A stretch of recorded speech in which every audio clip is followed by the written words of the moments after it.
Hey, welcome back. It's good to see you. I'm glad you're here. This is the third video in the Model Rocket Launch Controller series. In this video, we are going to talk about the comments we've received. We're going to look at the schematics. There's been a few changes to those.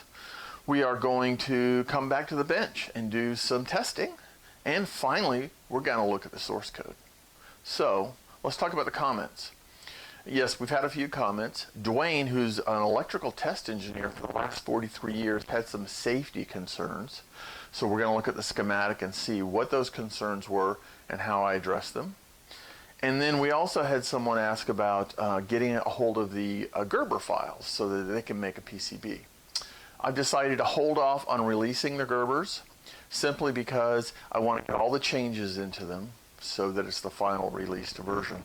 Also, I'll be releasing those Gerber files under the Creative Commons 4.0 International License. That implies no warranty and also no liability. So, all right, well with that, let's go take a look at the schematic. All right, let's take a look at the igniter circuitry. This is where Dwayne pointed out some concerns he had on safety. So the way this works is the Nano sends a signal, the MOSFET opens up, causing the relay to flip over. We get a large inrush of current from the lithium-ion batteries. That current goes out to the rocket, the igniter ignites, and the rocket takes off. 3 seconds later, the Nano turns off a signal, sends a low, and the relay closes, and we're ready to do another launch. Well, that's the ideal situation. But Dwayne pointed out what happens if the igniter does not actually burn up. What happens if it stays in its closed state? Well, within that 3 seconds, what could happen is the armature could weld itself. And if it was to weld itself into this position, you would continue to get an inrush of current. No matter what the Nano did over here, you would continue to have an inrush of current going out, and the lithium-ion batteries could actually catch fire. So how do we solve this? Well, the first thing that Dwayne pointed out was you could look at using SLA batteries, sealed lead acid batteries, that they're a lot safer. And I actually think that's a great idea. You should consider using those. In this design, I did bring it up early on, but they really wanted to use the 18650s. So what I have done is made a couple changes to the design. Let's go over to where the cable assemblies are. There's actually 2 pages to this schematic. The first thing I've done is actually add a slow blow fuse to the lithium-ion batteries.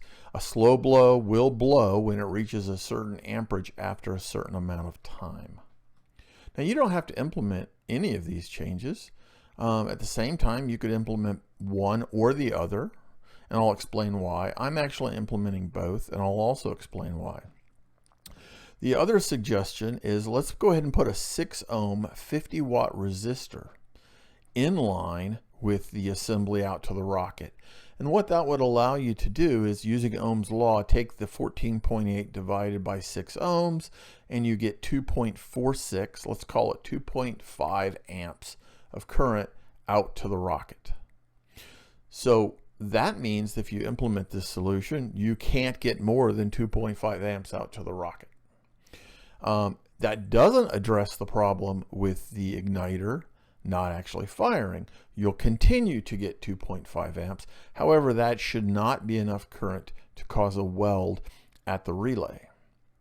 Let's assume that you don't implement the resistor, but instead what you do is just put a slow blow in. So now you get that large current inrush, which means you need to pick a slow blow fuse that allows you to have the max current that you think you're going to get. And you got to play with the number. It's kind of tough. That's why I like both solutions. Dwayne pointed out if you go with a slow blow, you're probably going to want to bring some with you, because you'll go out, you'll launch a rocket, and you'll find you burned up the slow blow because you selected one that was smaller than you should have, or as the batteries get used up, they're going to only be able to produce so much current. So it's kind of a tricky situation. I actually like the solution of using both, and let me explain why. One, I have limited myself to 2.5 amps, which could be a negative, agreed. I don't think it will be for the types of rockets we're launching. However, normally when a resistor fails, it burns up, it burns open. However, if it were to burn itself in a closed state, which means it would be bypassing the resistance and we'd get an inrush of current, that's where the slow blow comes in. Probably a 3 amp slow blow here with a 6 ohm resistor, and now you're pretty safe in terms of trying to use the lithium ion batteries. However, still using SLAs would even be smarter with these changes. All right, here we are. We're going to do a launch test and a scrub test, and then we're going to take a look at the currents as well at the bench. So I just wanted to show you something. I'm trying to hold some of these LEDs in my hand along with the safety and the launch buttons and do a power on, and we get a power on cycle. So what you do is you get this blink effect showing you just did a power on. Now you can see that we have continuity and we have power on. Continuity is for rocket 1. Here I have a light bulb attached to rocket 1. That's why we have continuity. Now what we're going to do is we're going to choose that we want to launch rocket 1. And the way that we do this is normally this is in the down position. Normally this is in the down position. We're going to open it and say we want rocket 1. Now that we've selected rocket 1, we can go through the process of ready pad, the ready states.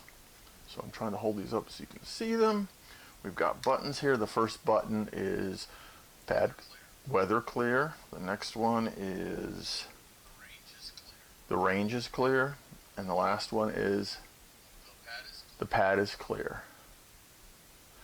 Now that we've got those set up, we should have the safety light is now lit up, and you have to hold the safety in at the same time you press the launch to get a launch. So let's press it. Launch control, this is Houston. We go for launch. It says we're go for launch. We've got the button flashing. When I press it, we'll get a 3-second signal to the MOSFET to open the relay, and we should see the light come on. And we have launch. There we go. We just had our launch. Okay, so that's the basic launch sequence. You can do it with 1 rocket, 2 rockets, and then let's take a look at a scrub condition. When you click this down, you're in a locked position. In a locked position. What happens if, which does a reset? So let's say you want to launch a rocket and you start the process. The weather is clear, but you've got a problem. You need to cancel your launch. If you flip it down, we have a scrub. You get a scrub. So choosing the rocket is the initial selector for starting the process. If you don't complete a launch at any time where you flip either of the switches back down again, you're going to get a scrub. If you select 1 rocket, 1 or 2, but only one of them at a time, you get a single rocket launch. If you choose both 1 and 2, you get a synchronized launch. So that's pretty much how the system works. Let's do a couple other tests with the current and see what kind of currents we're getting. When you design a PCB, before you put your microprocessor in and all the other stuff, you need to do some basic tests. I've already done those and just didn't show them to you.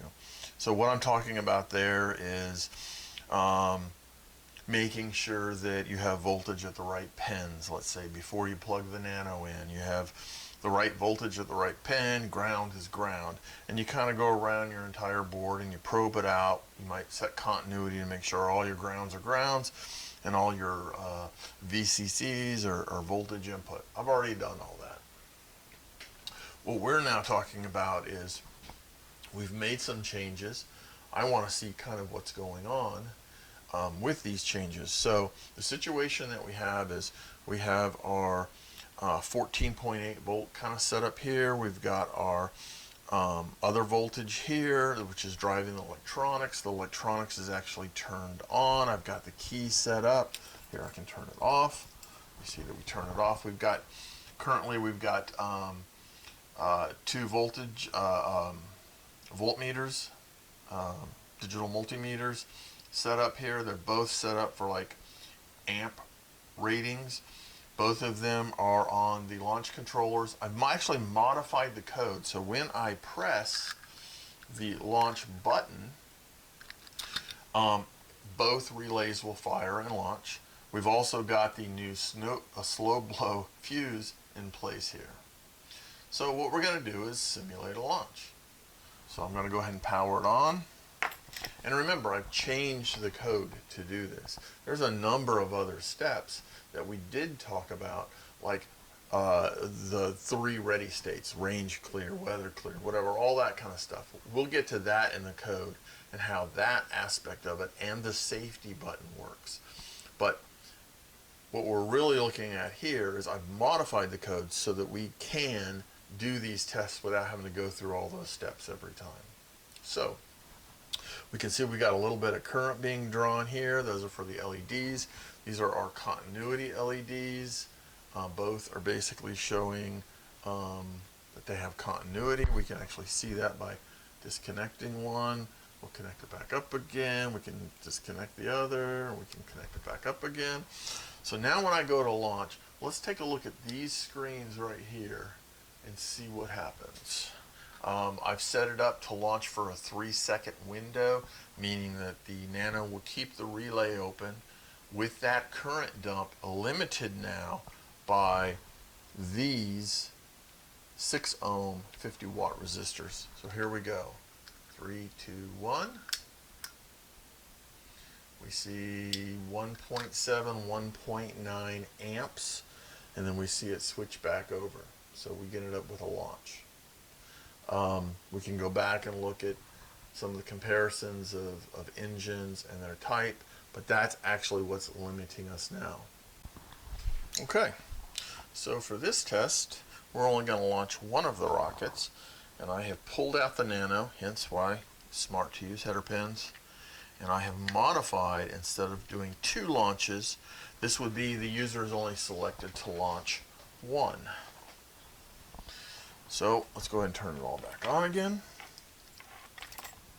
Check our continuity. We have continuity. This is our Rocket 1 relay. We've got, looks like I'm going to switch these around real quick. Okay, so we have positive, doesn't really matter, but we have the correct current. Now I'm going to press the button. And when I press the button, let's keep an eye on this and see what kind of current we're looking at. 3, 2, 1. So that was a 3-second launch. Check these for temperature. I don't really feel that hot. We saw our 2 amps basically. So we're not splitting the current. The batteries are delivering what they can. The slow blow is still in play. If the slow blow did blow out, we wouldn't see any power to the relays. So we're seeing 1.7, 1.9 amps. And of course it really depends on the batteries, what they can actually deliver. We do know that we are current limiting based upon our 6 ohm 50 watt battery, or resistors, excuse me. That's what's doing our current limiting for us. So with that, everything's looking pretty good. All right, so let's take a look at this source code. This is the source code that drives the Nano for the model rocket launch controller. First thing you see is we've included a couple headers here for the DF player mini. That's what plays the MP3s. We've got a number of pins set here. We've got the DF player object that's created. We got a number of these G variables. These are used to maintain state. They're global. Let's see here. We've got a power on LED sequence, which flashes the light. We've got the setup, which is called one time when the Nano resets or powers on. This goes through and sets all of the pin modes on the Nano. Since it's only called once, this is where we also do our power on LED sequence. We call reset launch system, which resets the launch system. It basically puts everything back at a state where we're ready to go through another launch sequence. We try to talk to the DF Player Mini right here. And if we're able to, we set some of the basic parameters for it. Reset launch system goes through and takes those global variables and puts them at their default initial states. It also does the same for some LEDs. We look at the is our DF player busy. This actually looks at the busy pin on the DF Player Mini to determine whether it's playing something or not. You could use a queue system, but in this case what I do is when we call DF Play MP3, if it's busy, we don't play it. We only play the sound if it's not busy. What this does is mean that if you go through, let's say, the ready sequences really fast, it's already playing a sound. It's going to skip the next sound. It's already playing a sound. It's not going to play another one on top of it. Like I said, you could go to a queue system if you wanted. Okay, so this is the loop. This is really the heart of the code. This gets called, as you would imagine, multiple times by the Nano. It spins in a loop, and that's kind of why we need to maintain some kind of state. You can do that with static variables too, but in this case, I've done it with the G underscore. I created a little naming convention, and we've got these global variables. I've written this so that you can change it if you want, but you have to remember that you are being called multiple times, and you have to look at the state of where you're at. Kind of like a state machine, to be honest with you. You could write this as a state machine. That's very common for embedded systems. So this basically handles the scrub. So if the rocket switches, if either one has ever been turned on, selected, we've selected rocket 1, let's say, and then it's been selected down, meaning you just turned it off. If the launch was not completed, the sequence for the launch, then we just did a scrub and we do a reset. This determines whether we, which rocket we've selected, 1 and 2. This determines if we're doing a sync. If you've selected both 1 and 2, then you're doing a sync launch.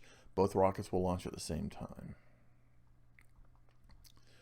Then we're going to determine the ready states. This code basically goes through and determines ready state and plays the ready sounds. We come down here, we set the pin high, which means it gets set high as it loops through each time. We're going to set the continuity pin high, and we're going to check continuity. This is going to tell us, is the clips connected, and do we have a closed circuit all the way around the rocket and back again. If all the ready states are good, and we've not stated we're go for launch yet, then let's check, because we're going to be ready to go for launch. If we're go for launch, what we need to do is take that safety button and set it high.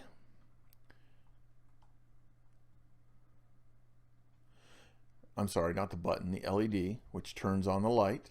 And then if it's pressed, now we go into, we've got pressed, we'll go for launch. We're going to do a strobe. This is strobing the launch button so it flashes. Remember, you have to hold down the safety button and press the launch button at the same time. That's where this comes into play. And if you've done that, you're ready for launch. If you're doing a sequence, if you're doing a sync launch, we're launching both rockets. This is our ignition delay. It's 3 seconds at the top. You can change that. If we're only doing 1, and if we're doing 2. So if we're only doing rocket 1 or only doing rocket 2, we're doing a sync launch. If we've completed the launch, then we do a reset and we indicate the launch is complete. That way, when those buttons come down again, button 1 or button 2 to select the rocket, we don't get a scrub. And if the safety was released. And that's pretty much it. You've got some debug variables. If you're setting debug, this will output some information for you so you can try to figure out what the problem is. So, I mean, the code is not that complicated. I guess pun intended is not rocket science. But you're free to use it and change it as you need and make, something really cool out of it. I hope you have fun with it. All right.